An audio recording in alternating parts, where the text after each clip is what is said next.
Hello, guys and gals, and welcome to another episode of Unique Items. Last episode, we covered the Halberdian's Reign, and then the episode before that, we covered Arreat's Face, and now it's time to cover the Demonhorn's Edge.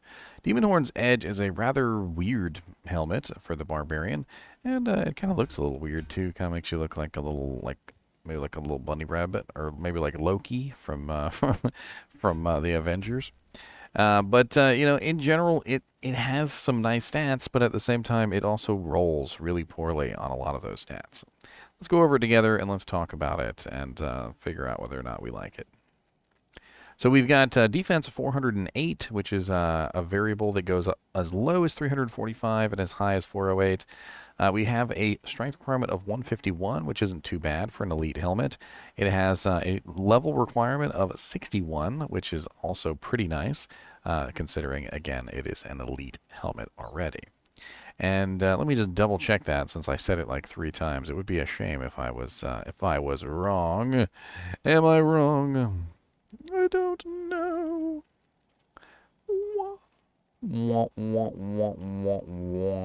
Yes, it is the elite helmet. So this helmet rolls on Warcries. So it has +3 Warcries, right? But it rolls between 1 to 3. It has +3 Masteries, but it rolls between 1 to 3. It has +3 combat skills, but again, it rolls between 1 to 3. So already we've got some pretty terrible rolls on this helmet, which can make it a very poor helmet, as opposed to a very nice one.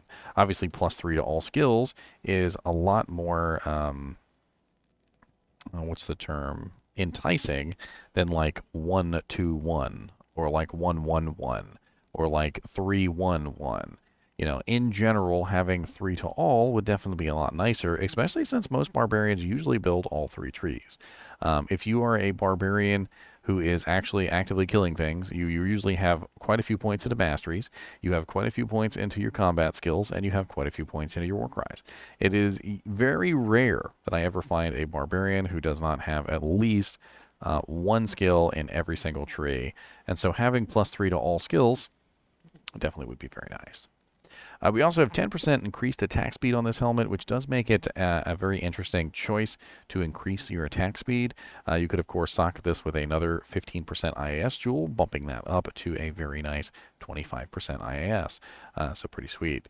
We also have 6% lifesteal on this helmet, which does vary between 3 to 6. 6% is rather low for an elite helmet. If you know anything about lifesteal penalties, you may know what I'm talking about. If you don't, I do have a video on lifesteal penalties. I would recommend that you look it up because, quite honestly, they're pretty severe. A lot of people actually don't even know about these lifesteal penalties. And it just dawns on me that 6% lifesteal is already really not enough, and rolling as low as 3% is just pretty sad. The defense rolls from 120 to 160%, and it also has a rather massive attacker takes damage of, which varies between 55 to 77. Now, at level 61, when you put this helmet on, that attacker takes damage of is relatively nothing. But if you were walking around like Act 1 normal or something like that, anytime a monster came up to you, they would just automatically kill themselves on you. It's a lot of thorns for normal difficulty in general. Not really going to do a whole lot in Hell, but maybe it could be interesting to incorporate into a Thorns build. There is definitely some interesting things going on in the Thorns community, the Thorns world, the Spirit of the Barbs, the Iron Maiden, and I'm actually considering trying to put together a character who uses Thorns and maybe builds all attacker takes damage of equipment that he can possibly put on. It could be interesting.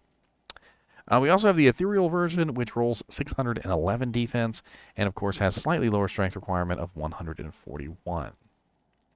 Now, this helmet strikes me as a helmet that would be specifically for a character who's trying to hit a very high IAS breakpoint.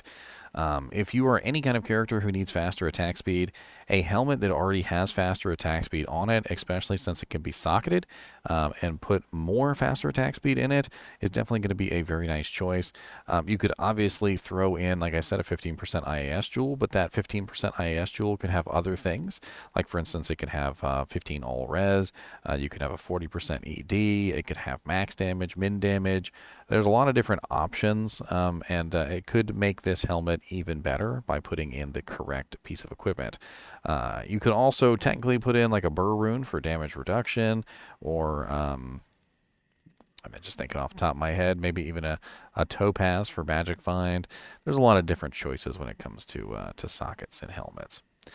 This could also be useful on a Barbarian Mercenary in its ethereal form. I feel like the +3 Masteries, +3 Warcry, +3 combat skills would definitely help him out. The lifesteal, of course. It's nice to have a lifesteal helmet on a Merc. And then on top of that, the increased attack speed combined with maybe another 15% IAS jewel could definitely help him out a bit and make him attack even faster. I feel like that's actually a pretty good choice for a Barb Merc. And if I was running a Barb Merc, that might be my go-to item. Of course, Arreat's Face is a very generic helmet. It does, of course, have the lifesteal on it as well. But the thing about the Arreat's Face versus the Demonsword Edge is that it doesn't have attack speed. And if I'm specifically going for some sort of IAS breakpoint, the 10% attack speed on this helmet combined with an additional 15% would be a much better option. Let's take a look over at Silo's Pen real quick, and let's see where we could potentially find this helmet. It's probably going to be slightly rare. I don't think it's as rare as the Halberd's Rain, but I don't think it's as common as the Arreat's Face either.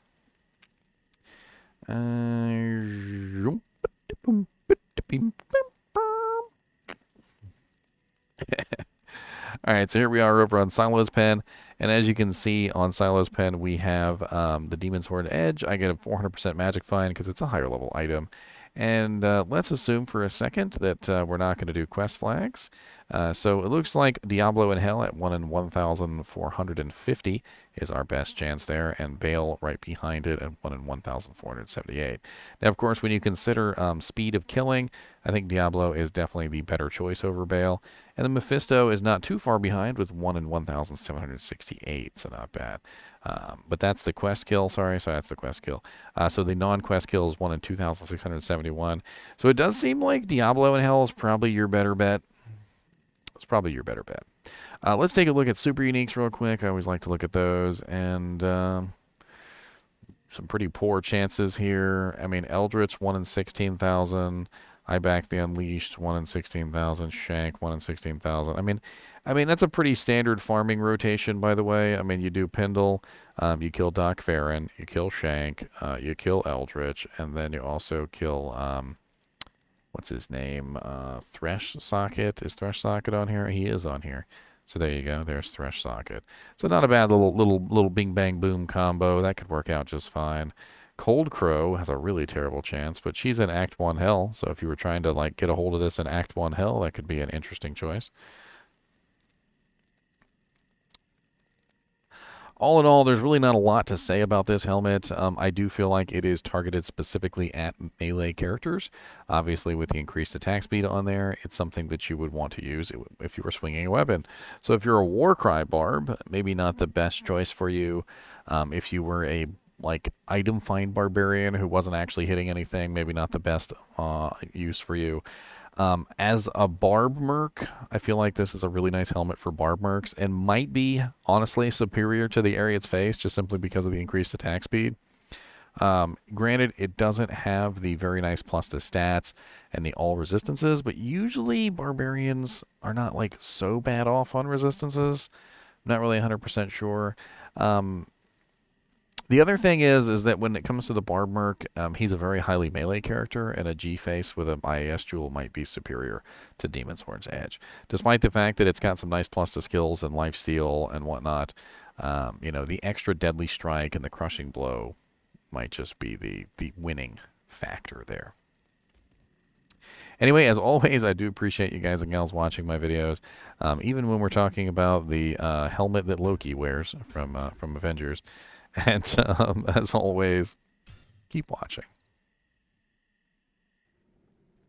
It totally looks like the Loki helmet. Totally does.